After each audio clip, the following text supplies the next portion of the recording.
SQOL is a universal SQL console that lets you query both legacy and modern databases directly from your browser. It supports legacy databases such as DB2, DB400, and IMS-DB, as well as modern databases like Oracle, MySQL, and PostgreSQL, all in one place. Work with your data anywhere, from mainframes to the cloud, using a secure, zero-install solution. Start by creating a new connection. In this example, we'll connect to a DB2 database hosted on a mainframe.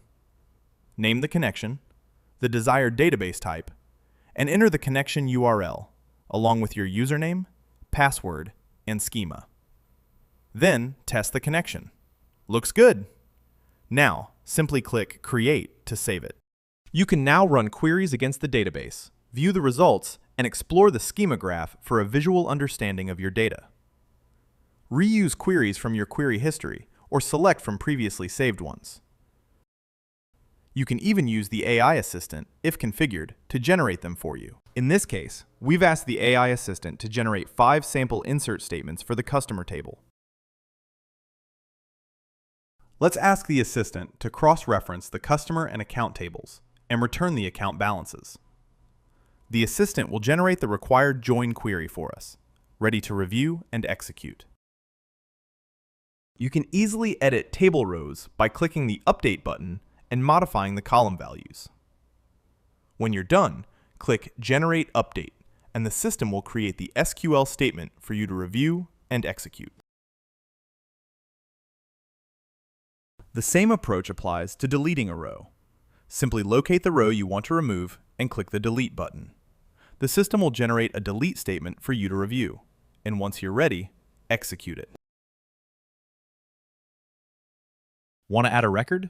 Just click the Add Record button and fill in the column values. And you probably see where this is going. An insert statement is generated for you. Just review it and execute when ready. Database schemas can be exported to another database connection within SQOL, a JSON representation, or as an OL Hub Planner baseline.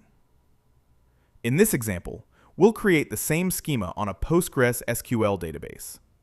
Simply select the tables you want to export, choose whether to drop existing tables on the destination, and click Export Schema.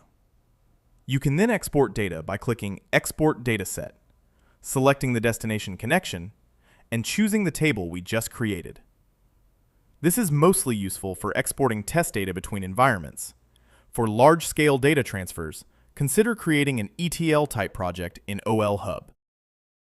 If you're working with OL Hub, exposing CRUD operations for a table is incredibly simple.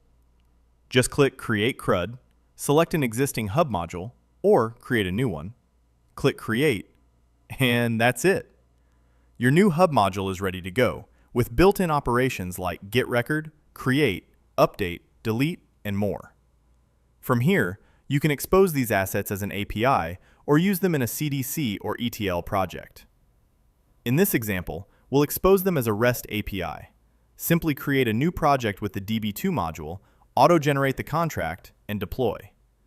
And just like that, you're up and running. Let's test our CRUD API. Looks good. Database stored procedures can be executed directly from the procedure menu. Simply select Run, fill in the required input values in the generated call statement, and click Execute. To edit a stored procedure, simply select Edit from the procedure menu. Make your changes, then click Save to apply them. If you're working with OL Hub, turning a stored procedure into an API is incredibly simple. Just click Create API, provide a name for your Hub project, and click Create. The Hub automatically analyzes the result set and generates everything needed: the module, asset, project, method, and mappings. All that's left to do is deploy. Let's test our newly deployed service. And there you go! Your stored procedure is now exposed as a REST API, ready to use. For more information about OpenLegacy products and modernization stories, be sure to check out our YouTube channel and community website.